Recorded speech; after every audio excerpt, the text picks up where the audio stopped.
In part 1, you learned about Richard's story. You saw how Richard dealt with his grief and how it came to an end. Now, let's continue with part 2. Richard and I stayed in touch. I was studying at the university at that time, and he supported me a lot. We started going out, and one thing led to another. We began developing feelings for each other, and I found him truly sweet. He spoiled me a lot, doing things my ex never did. For instance, he brought flowers to my workplace. He would text or call me in between to check if everything was okay. Once, he picked me up and took me to a romantic place. He had arranged a table with goodies and candles in advance. It was at this place that he asked me to be his girlfriend. He introduced me to his parents, and his sister told me she saw our relationship coming. His family was very kind to me, and I was at Richard's almost every day. Whenever I was with Richard, I automatically visited his parents. After a few months, I introduced him to my parents, and we were happily together. During that time, I was renovating my house, and Richard took over almost everything. He told me to save my money. When I turned 38, he organized a party for me. I didn't have to do anything. His sister took me shopping at his expense, and in the meantime, he was busy arranging everything. As we drove to his house, I immediately saw the balloon decoration, and I saw a beautiful black Mercedes in the driveway. Initially, I thought a friend or someone was visiting. We got out, and Richard came to meet us. He said, "Here you go, Mamie. This is for you." So, that Mercedes was my gift. I was naturally happy and started crying. And he told me that I helped him in his dark period, and he would never forget that. I said, "But I didn't do anything." He then said that I was there for him and always had a listening ear for him. Furthermore, he said, I never said anything unpleasant about that situation with the photos. He appreciated that. Not long after my birthday, I fell ill. I felt sick. It turned out I was already 6 weeks pregnant. When we found out, we were so happy. Richard took my hand and said he would never leave me and would always be there for me. I teared up and was the happiest woman. He was very pleased with my pregnancy and often said he would be happy if I had a girl. As I wrote in part 1, he already had a son with his first girlfriend. Richard and I stayed at my place, but we also often slept at his place. Suddenly, I got sick. I was constantly vomiting. Nothing stayed in my stomach. Due to the forcing during vomiting, I started seeing more bleeding. I was admitted, and I had to rest and couldn't have sex with Richard anymore. I followed the rules, and so did Richard. One night, while we were sleeping, I had a scary dream. I dreamed that I was on a beach, and a beautiful woman was lying next to me. When I looked closely, I saw that it was Stephanie. In my dream, we were friends, enjoying ourselves on a beach. Suddenly, Stephanie turned to me, and I saw a malicious look in her eyes. She said, "Linda, don't think that Richard is yours. He will always be mine." The way she looked at me became truly terrifying. I woke up startled, but I didn't tell Richard anything about my dream. I thought it was just a dream, and I wanted to forget it as quickly as possible. Not even a week later, I dreamed that I was in an abandoned wooden house. Suddenly, I saw a well in the yard. I went to look and saw 2 giant snakes crawling out of it. One was red, and the other was yellow. Both had black spots. I screamed in my dream and started running. I entered the dilapidated wooden house and closed the door. Suddenly, I saw all kinds of small and large snakes crawling in that house.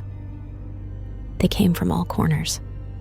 I screamed again, but a grandma came and said sternly to me, "Open your eyes now, or it will go wrong." I woke up screaming, and when I got up, blood fell on the ground. I had bled again. Only this time, it was a lot. I even thought I was having a miscarriage. Richard called my parents, and he quickly took me to the emergency room.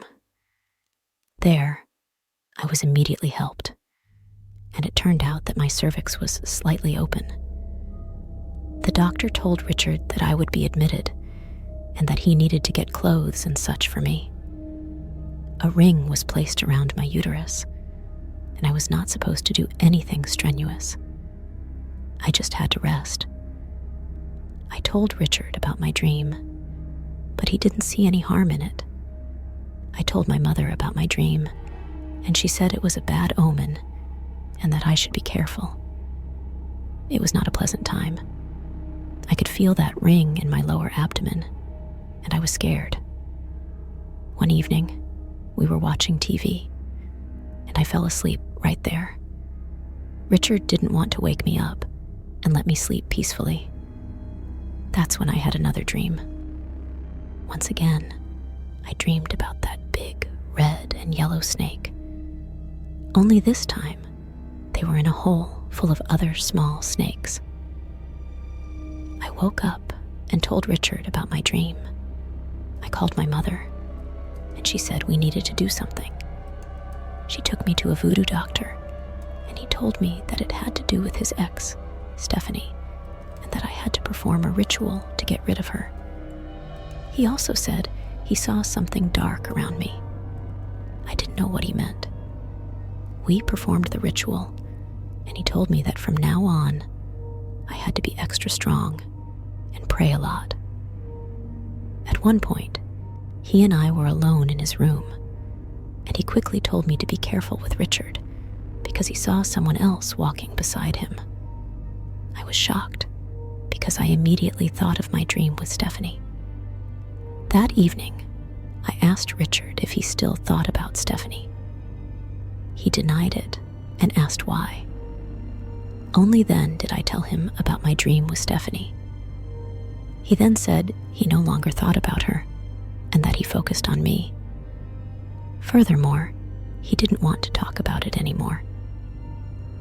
Dear people, exactly a week later, I felt like I had to go to the bathroom. I went to the toilet, but nothing happened. I called my mother, and she said I should go straight to the emergency room. Upon arrival, I started having contractions. No one could do anything.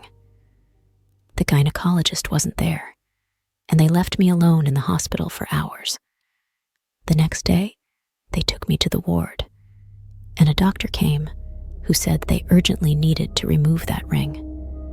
Without anesthesia, the ring around my uterus was removed.